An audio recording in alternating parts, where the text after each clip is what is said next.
fechar suavemente os nossos olhos, respirar profundamente, acerenando o nosso coração e a nossa mente, em busca do silêncio interior e em busca de uma sintonia com o plano espiritual. Pai amado, não podemos iniciar nossa reunião sem dirigir-lhe nosso apelo. Pedimos sua indispensável ajuda e que permaneças entre nós, assistindo-nos do início ao fim desse encontro, orientando-nos para a melhor interpretação e compreensão dos seus ensinamentos. Permita-nos chegar ao final com alegria e com os melhores resultados a todos os envolvidos.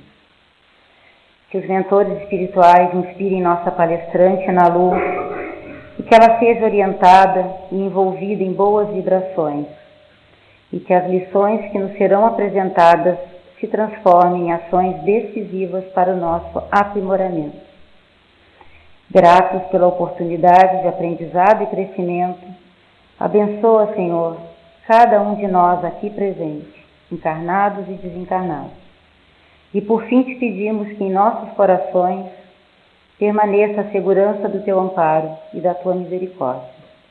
Na certeza que estamos sob a sua orientação, pedimos licença para iniciarmos as atividades da noite de hoje. Que assim seja. Continuando o que disse a nossa colega, né? Que os bons espíritos nos envolvam em vibrações de paz, de amor, que a gente possa retirar dessa noite de estudos os melhores ensinamentos e que nós possamos levar para o nosso lar, para o nosso dia a dia, o aprendizado que está nesse livrinho aqui, ó. Que, como eu sempre brinco com o pessoal, né? Não posso desencarnar antes de ler todos os livros que eu tenho que ler. Então eu já tenho uma pilha lá em casa. Então eu vou ter que dar um jeito de ler. E aí está aqui, ó, o Boa Nova. É um livro excelente, são 30 lições maravilhosas falando sobre a vida de Jesus. Então, gente, eu até fiquei com vergonha, que o livro que eu estudei foi esse aqui, ó. Mas aí pedi emprestado na biblioteca, né? Esse aqui tem até capinha, tudo arrumadinho, assim. Mas, vamos ver, vamos estudar, vamos fazer da melhor maneira possível. Que às vezes a capa não é tudo, né? Na maioria das vezes o que é tudo é o que está lá dentro. A capa a gente vai levando, mas vai dar certo. Humberto de Campos escreveu esse livro através do Chico Xavier, né? E o Humberto de Campos ele foi excepcional nesse livro. Gente, vou dizer para vocês, eu sei que eu já disse isso antes, mas esse livro ele é realmente excepcional, porque ele fala do hoje, mas ele fala do ontem, e o ontem é como se fosse hoje. É como se nós estivéssemos vivendo as mesmas coisas que nós vivíamos lá naquela época quando nós estávamos encarnados lá. Porque éramos nós que estávamos lá. Senão a gente não ia estar aqui hoje, no dia 21, né, de setembro, todo mundo sentadinho aqui, para a gente poder estudar a Boa Nova de Jesus. A nossa lição, então, é o perdão. E o Humberto de Campos começa dizendo assim: as primeiras jornadas de Jesus e dos seus discípulos alcançaram grandes multidões. E eu, nessa primeira frase, eu me lembrei de uma coisa que me acompanha a vida inteira. Eu nunca sei o que é discípulo e o que é apóstolo. Até que um dia a Fernanda mandou me dizer, eu não sei brincadeira, é que eu esqueço, tá? Mas aí eu descobri aqui quem é que me atrapalha, Humberto de Campos. Porque ele botou discípulo do começo ao fim. E como eu já li muito esse livro, para mim gravei como discípulo. Então hoje fica Peregrinação dos Discípulos com Jesus. Então assim, nesse momento, as grandes multidões acompanhando Jesus. E aí, imaginemos nós lá, né? A nossa turma lá na frente, Jesus paradinho ali. Eram doentes em busca de auxílio. Vocês sabem o que é um computador falar com a gente, mas não é para falar. Doentes em busca de auxílio, trabalhadores humildes, cheios de esperança, olhando para aquele Jesus, para aquele Cristo, para aquele homem que trazia ali, algo que era demais, que eles não conheciam, era uma vibração que não era qualquer um que tinha. Quando Jesus chegava perto de alguém, ele promovia um bem-estar incalculável. Imaginemos nós, né? Se quando a gente está vendo um filme, se quando a gente está lendo um livro, se quando a gente está vendo um filho, né? Quando volta de uma viagem, ou quando a gente está vendo um filho dormindo, pequenininho, dá aquela sensação maravilhosa na gente. Ou quando a gente está estudando uma coisa que gosta muito, imagina perto de Jesus. Imaginemos nós essa experiência, né? Então, esses trabalhadores humildes ficavam cheios de esperança. Os judeus mais rigoristas, né, viam nele um revolucionário. Os escravos tinham nele uma esperança. Os mais egoístas tinham nele um conquistador vulgar. E para os outros ele era apenas um feiticeiro, porque fazia umas curas aqui, falava com outros ali, e eles ficavam achando que eram umas hipnoses, algumas coisas que não tinham nada a ver. Eles ficavam achando que Jesus era um feiticeiro. Assim, Jesus, na sua caminhada na terra, foi incomodando muita gente, né? Mas mesmo assim aproveitou todas as oportunidades para deixar a boa nova.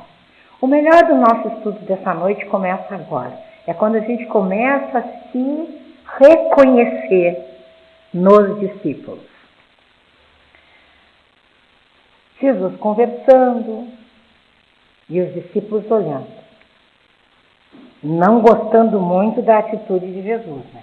Porque eles se davam o luxo de não gostar do que Jesus estava fazendo. Porque, afinal de contas, segundo o que eles pensavam, Jesus não estava fazendo como deveria fazer exatamente.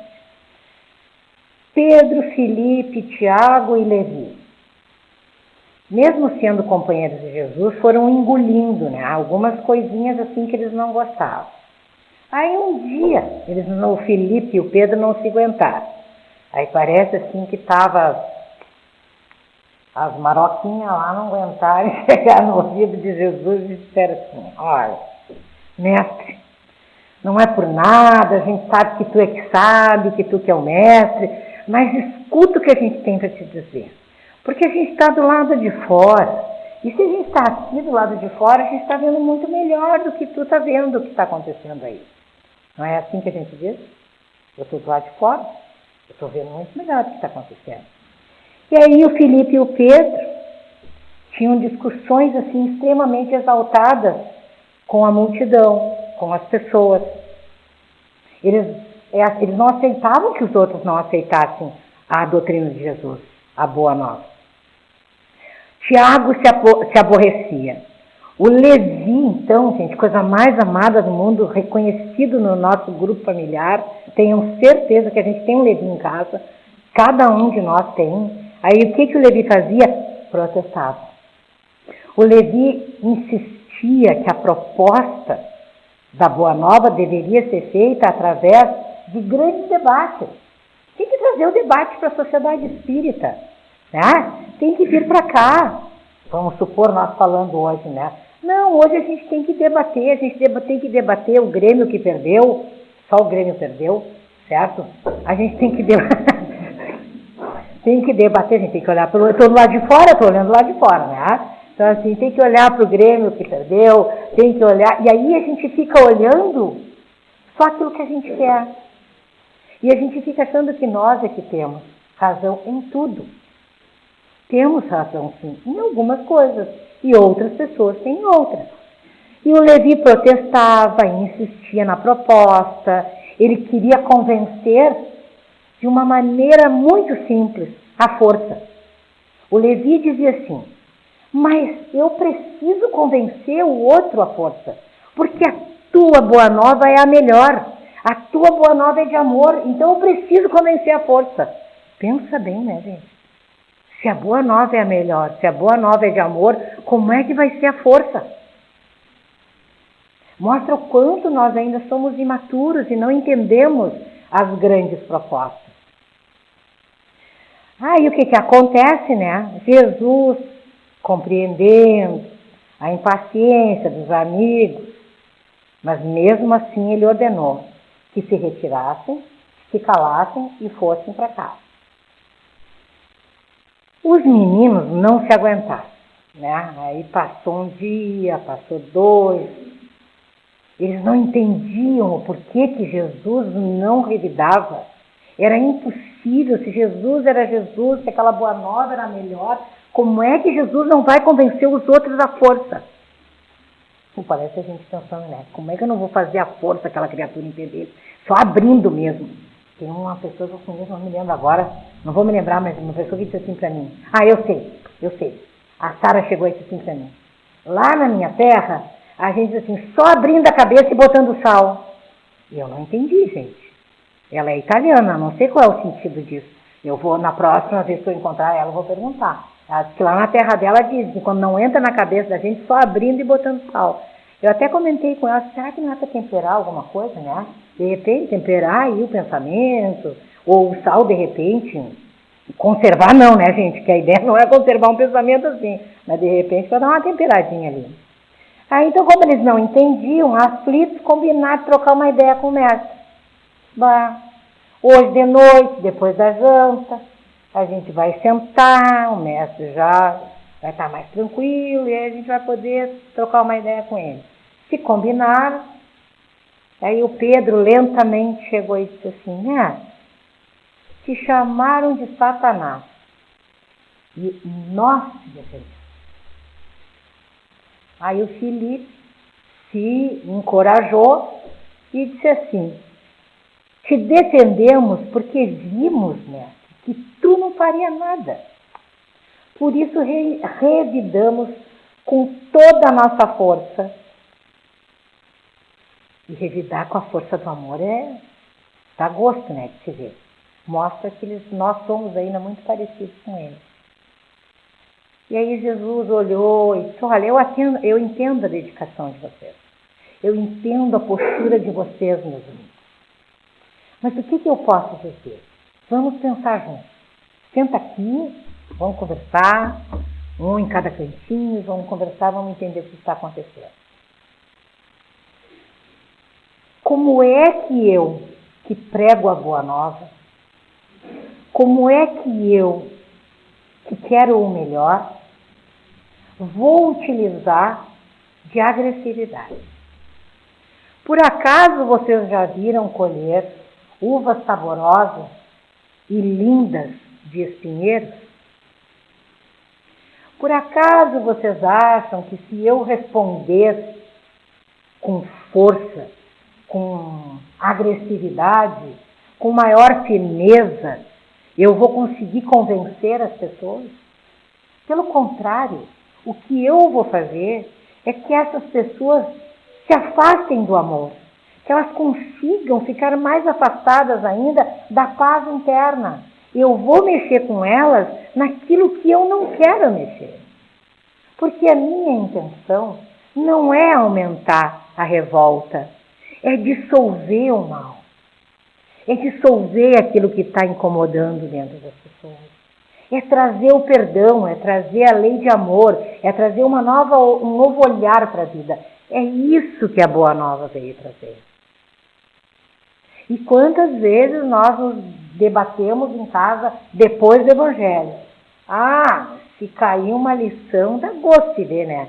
Hoje, não precisa ser nem no Evangelho. Vou fazer um parênteses aqui no meio de Jesus e dos guris. Hoje eu estava abrindo o Evangelho aqui, abrindo o trabalho aqui, eu e a Denise, e aí o que aconteceu? Caiu uma lição para nós. E quem foi que eu me lembrei? Do Érico. Não era para mim. Gente, da primeira palavra à última, eu pensei nele o tempo todo. Aí eu pensei assim, Jesus, no final era para mim, não era pro Érico. Se caiu para mim, se era eu que estava aqui, né? Aí eu me lembrei daquilo que a gente sempre diz. Se é tu que está lá sentado, se é tu que abriu, por que vai ser pro Érico, né? Não é mensageira nem nada, né? Não é pombo correio, é para ti.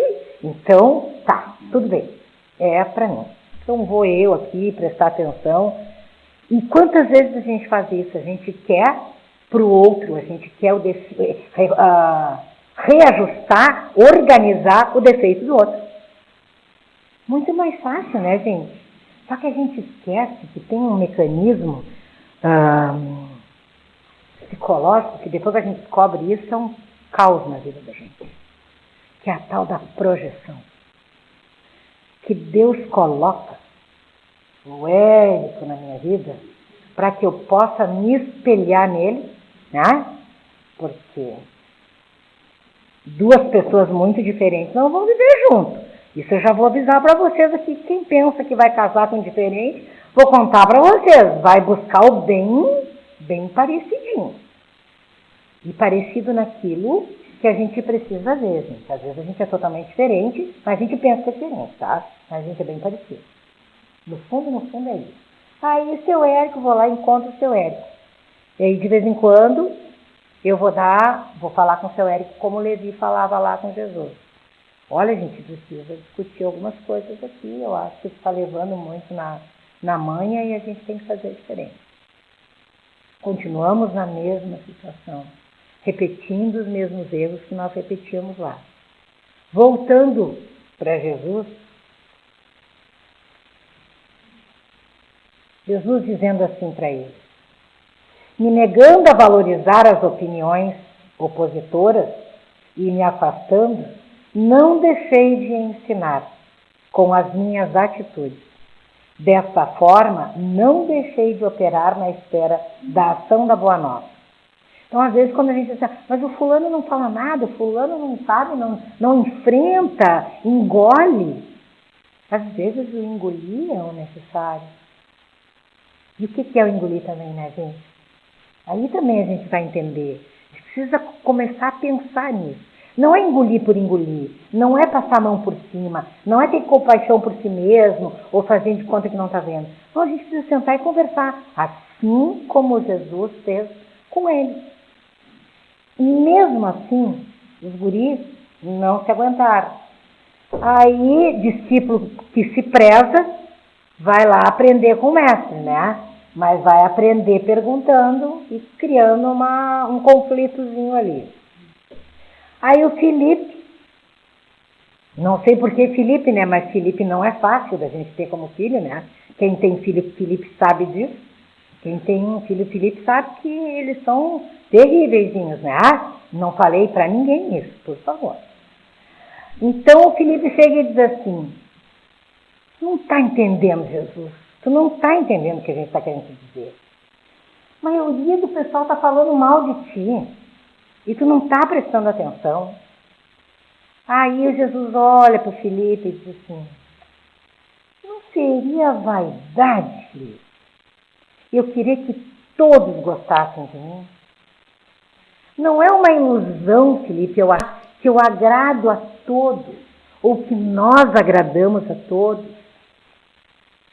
Não tem alguma coisa aí que não está... Eu não estou conseguindo entender o teu pensamento, Felipe. Aí quando Jesus chega para ele e diz assim: Felipe, quando a gente quer agradar demais o outro, a gente está se desagradando. E ao mesmo tempo que nós estamos nos desagradando, nós estamos desagradando o nosso Criador.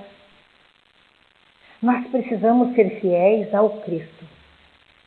Nós precisamos ser fiéis a Deus, ao nosso Pai, ao nosso Criador.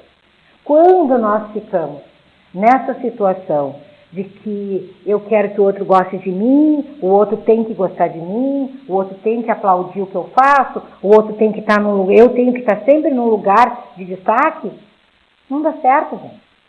Não dá certo. Porque não existe destaque. Existe processo. E nesse processo a gente vai aos poucos se destacando dentro das possibilidades que a gente tem. Pedro, então, chegou de leve na conversa, né?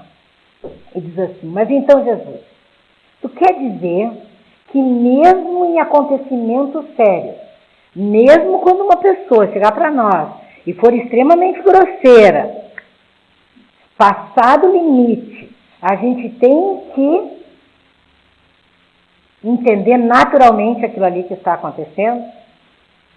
Aí chega Jesus e olha para o Pedro e diz: Pedro, naturalmente, em certas circunstâncias da vida, deve-se dizer o necessário. Sim, sim, não, não. Porém, é imprescindível que não se perca tempo no blá, blá, blá, blá. Às vezes a gente fica se explicando. Não precisa, gente, porque quanto mais a gente explica, mais a gente estraga. Então, fica quietinho, né? Explicou uma vez e deu. Dá um tempo. Aí depois vai lá e explica de novo se precisar. Mas respeita o tempo. E a gente precisa aprender isso, né? É que a gente quer convencer o outro na força. Já viu briga de casal? Ah, pelo amor de Deus. Depois a gente esquece por que começou. Eu, no meu caso, não esquecia porque eu não era boba, né? Eu anotava.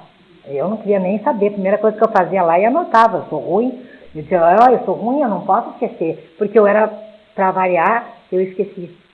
No outro dia de manhã, vai dar uma raiva, a gente nos dá uma raiva assim. Raiva evangélica, é claro, né?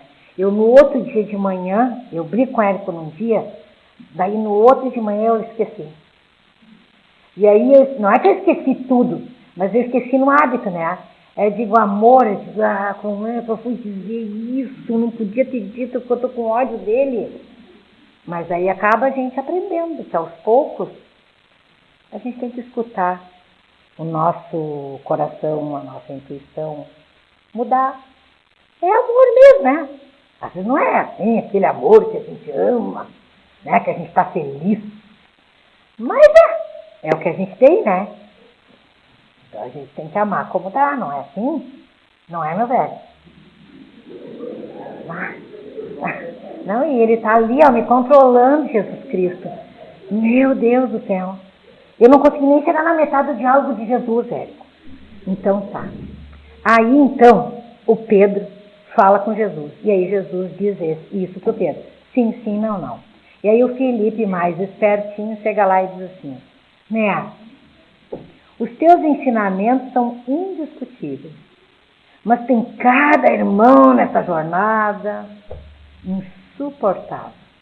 Eita, amigo, né? É a mesma que chega lá, tem cada um naquela sociedade espírita lá que não dá pra gente aguentar. E ele chega para Jesus e diz isso. E ainda, né, me acusam, uns me acusam de brigão, foi onde se viu, né? De desordeiro, outros de mal entendedor dos teus ensinamentos. Logo eu, mestre. E se entre nós existe esse tipo de irmão, como é que a Boa Nova vai ir lá para frente? Não vai dar certo. Se no nosso meio as coisas não estão andando direito, tu imagina depois.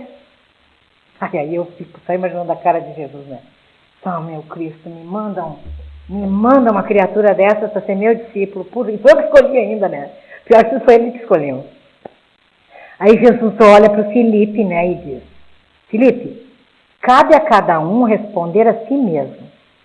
Com respeito à comunidade, eu te pergunto, a comunidade dos irmãos, né, dos amigos, já tens o reino de Deus no íntimo do teu espírito? Pá, deve ter abriu o chão assim, né? Tu imagina a cara do Felipe quando Jesus pergunta uma coisa dessa. Felipe engoliu, tossiu, engasgou e olhou para o mestre e disse: é verdade, eu ainda não tenho o reino de Deus, né, construído no meu coração. Aí o Jesus olha para ele e diz assim: dentro dessa realidade nós podemos observar que se essa comunidade fosse composta somente de irmãos perfeitos, teria que deixar de fora Felipe, aquele que ainda não conquistou o reino de Deus no íntimo do seu espírito. Felipe, o indispensável para a edificação da Boa Nova é trabalhar a própria consciência, buscar o autoconhecimento, entender quem nós somos, Esse é o maior trabalho que a gente vai fazer pela Boa Nova. Não é divulgando só, isso é uma beleza, né, gente? A divulgação, a palestra, o estudo, mas enquanto nós estivermos nessa ideia de que tudo é para fora, em que a gente precisa pregar para o outro, não vai ter o resultado que Jesus espera. A Boa Nova não vai ter esse resultado. Porque a comunidade é interna. Nós precisamos organizar dentro de nós, não é do lado de fora. Nós precisamos conhecer a nós mesmos. Não são os inimigos do lado de fora, são os inimigos do lado de dentro. Não são aqueles que não querem escutar do lado de fora, são aqueles que não querem escutar do lado de dentro. E quem é que não quer escutar do lado de dentro? O nosso preconceito, o nosso orgulho, o nosso egoísmo, isso não sou eu, isso é o outro, é a comunidade que me incomoda e eu não consigo dar conta. Então, nossa ideia sempre foi essa. Isso é um processo de desenvolvimento natural para nós. Lembrando, né? Mundos primitivos, mundos de provas e expiações, mundos de regeneração, mundos superiores e mundos celestes. E a gente só está aqui, ó. Nós estamos aqui nesse segundo mundinho. Então, a nossa categoria ainda ela é muito inferior. Mas já é alguma coisa. A gente já está aprendendo, a gente já para escutar Jesus, a gente já para ler, a gente já para se melhorar, a gente já se dá conta. Como hoje eu me dei conta que não era para o Érico, era para mim, a metade ainda era para ele. Eu não abro mão de dividir, porque afinal de contas eu sou caridosa. Eu não gosto de ficar com lição só para mim. Eu uso a caridade até nisso. Eu troco com ele, dou um pouquinho para ele, não tenha problema. Então, dentro dessa realidade, né, a gente vê que a história trazida pelo Humberto de Campos pôde mostrar para nós o refinamento psicológico. E o que é um refinamento psicológico? É o refinamento de Jesus. Que quando consegue entender a limitação do outro, consegue captar que o outro ainda não consegue entender como ele entende. Que o outro está a caminho e que o processo da evolução, já diz o nome, é processo. A gente precisa ter um tempo, são etapas. E a gente às vezes quer dar saltos. E quando a gente dá saltos, até foi a lição que a gente leu hoje. Vou dar para vocês ler depois. Fonte Viva, número 84. Depois eu vou botar no quadro, porque é muito boa essa lição. Porque às vezes a gente tem uma evolução numa área e não tem na outra. Às vezes a gente é extremamente caridoso, compreensivo com as pessoas lá fora e dentro de casa a gente é cruel. A gente não aceita a limitação do outro. Às vezes a gente diz, não, eu rezo a semana inteira, coloco as coisas tudo no lugar dentro de mim, mas em compensação o que acontece? Daqui a pouco eu estou queimando num braseiro de sexualidade. E eu não estou conseguindo equilibrar, eu não estou conseguindo olhar para mim. Então, quantas vezes a gente ainda coloca para o lado de fora sem prestar atenção naquilo que está acontecendo lá dentro? E sem utilizar também, muitas vezes, a caridade para com a gente mesmo, porque nós somos ainda imperfeitos, a caminho de uma evolução que certamente vai se dar e vai nos trazer esse refinamento psicológico. Eu ainda comentei quando eu estava estudando, né, para a palestra, eu pensei, ai, coisa linda, né, refinamento psicológico. Eu não abro mais mão de fazer esse processo. Que coisa mais fina, ser refinado até psicologicamente, até não entender o outro. Diferente de orgulho, diferente de vaidade, diferente de achar que a gente é melhor do que o outro. Porque no fundo, tem muita gente com refinamento psicológico na nossa frente, que já alcançou muito tempo. Então, todos nós estamos passando por esse processo. Lembrando desse processo de refinamento psicológico, eu olhei hoje, né, que o quanto nós evoluímos. Hoje, dia 21/9, eu não me lembro da data, tá, que foi implantado o Dia Internacional do Deficiente Físico. Hoje se comemora o Dia do Deficiente Físico. Para que a gente possa lembrar, para que a gente possa fazer movimentos para que facilite a vida de quem tem limitações físicas. E aí, no nosso estudo, eu encontro uma outra referência sobre a nossa falta de evolução na época em que nós estávamos reencarnados lá em Esparta. Lá em Esparta, quando as mães davam à luz e aquele bebê nasceu com um defeito físico, o que elas faziam? Elas próprias, após dar à luz, elas olhavam para o bebê. Se o bebê tivesse um dedinho que não fosse o melhor, o que elas faziam? Pegavam o bebê, levavam até o abismo e descartavam. Um bebê vivo, bebê pequenininho, um bebê chorando. Nós fazíamos isso. Não eram elas, éramos nós. Por isso que a gente acredita na reencarnação. Porque nós estávamos lá. E hoje a gente já está muito melhor. Hoje a gente, quando escuta uma coisa dessa, a gente se apavora. Mas como é que uma criatura é capaz de fazer isso? Impossível. Mas nós já fizemos isso. Quem faz terapia de regressão, a vidas passadas, sabe o que a gente encontra. E às vezes a gente nem dá conta. Porém, esse não é um caso para agora. Nós vamos voltar aqui para Jesus. E para voltar para a questão do nosso desenvolvimento psicológico e o nosso refinamento psicológico. Eu li num livro falando em questão de perdão, né? Já encaminhando para o final, para o meu marido ficar tranquilo. Ele está nos nervos ali, que ele não me deixa pensar. Ele só fica assim, ó. Sabe? E eu tenho que amar, gente. Né? Eu preciso amar. Eu li num livro que diz assim, ó. A gente perdoa até onde pode. E aí a gente se dá conta que a gente faz aquilo até onde a gente pode. E a Joana disse para o Divaldo que perdoar pode levar tempo. E aí, numa situação lá, que eu vou dar um spoiler, é óbvio, né? Impossível fazer uma e não contar uma coisa de um filme, eu vou ter que contar. Como diz a minha filha, todo mundo sabe o final, né? Eu posso contar. No filme do Divaldo, quem não viu, pelo amor de Deus, veja. Porque vale muito a pena. A gente aprende muito. Choramos um monte, né, Fernanda? A Fernanda não viu e eu no outro. Então foi espetacular a experiência que eu tive. Pode ser que outra pessoa não tenha, mas eu tive. Bateu muito bem para mim. Então a Joana encontra o Divaldo e o Divaldo diz para ela assim, num momento lá de desespero, ele diz, pelo amor de Deus, por que essa criatura não me abandona? Por que ele ainda me persegue desse jeito? Eu já pedi tantas vezes perdão para ele. E olha o que a Joana disse, eu escrevi literalmente, saí do cinema e fiquei assim, ó, copiando na minha mente o que ela disse. Espera aí que eu vou chegar na Joana.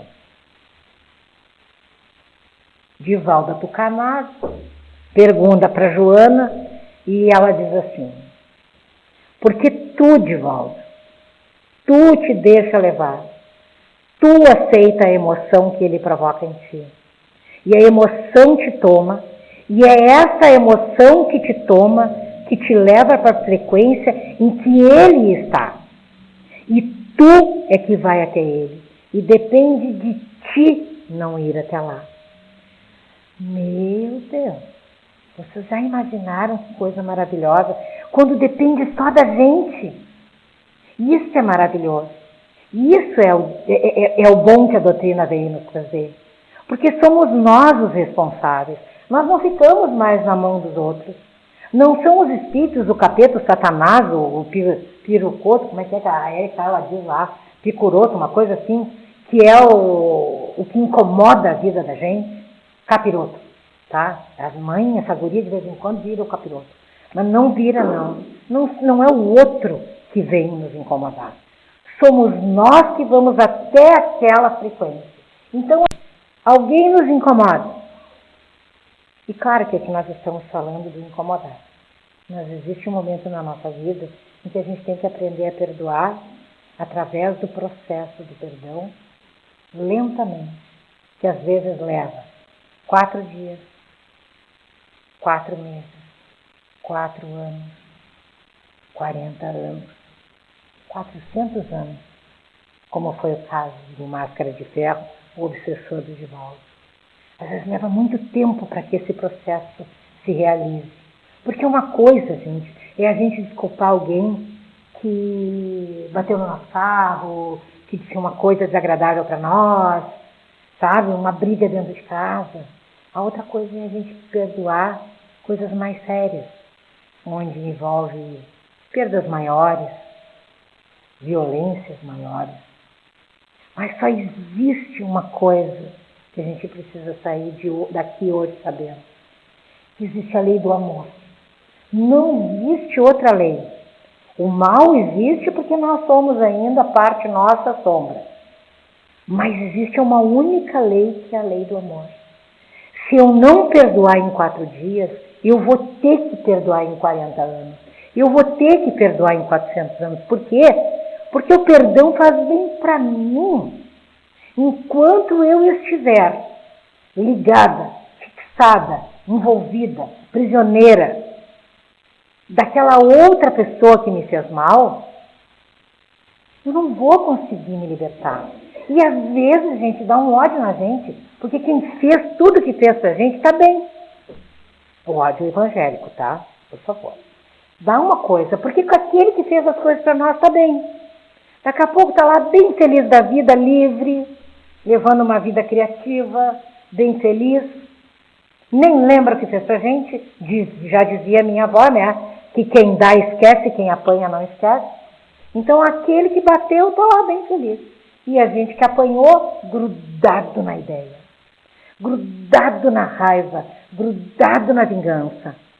E para encerrar, eu vou comentar com vocês uma sessão mediúnica universal. Porque ela é uma sessão universal e aconteceu não só no filme do Divaldo, como acontece aqui na nossa casa diariamente. Cada um de nós tem seus compromissos no passado, certo? Carregamos as nossas companhias.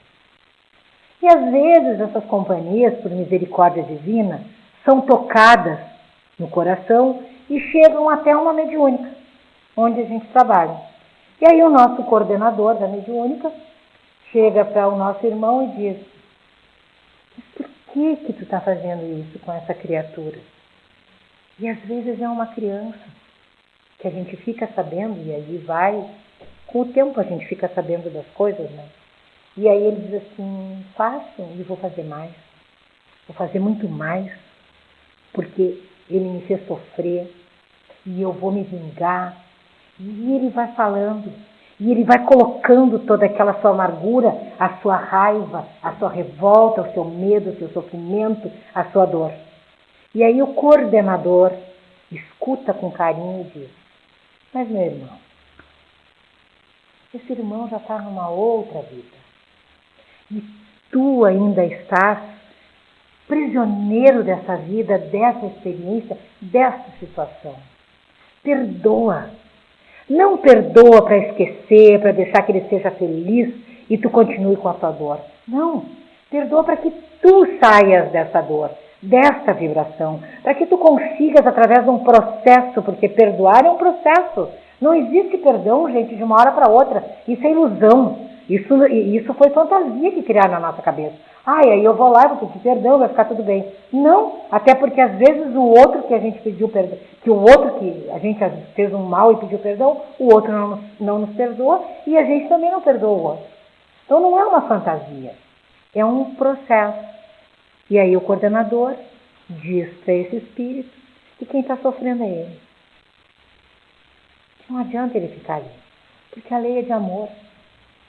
E o pior de tudo, sabe o que acontece? Quando nós ficamos fixados numa situação, quem perde a vida somos nós. O outro segue a vida dele. E nós ficamos aqui. E diante de uma lei de amor, diante de uma lei de causa e efeito, aquele que fica aprisionando o outro, mesmo que tenha sofrido, e pegado à lei de Deus, a justiça, nas suas próprias mãos, para fazer com que aquele sofra, ele está se comprometendo. E aí essa criatura que já sofreu uma vez, vai continuar sofrendo pela lembrança e pelo comprometimento. Então depende de nós perdoar. Perdoar é dar, né? É doar-se. É deixar que o outro siga para que a gente consiga seguir. A gente não tem essa de ele vai me pagar.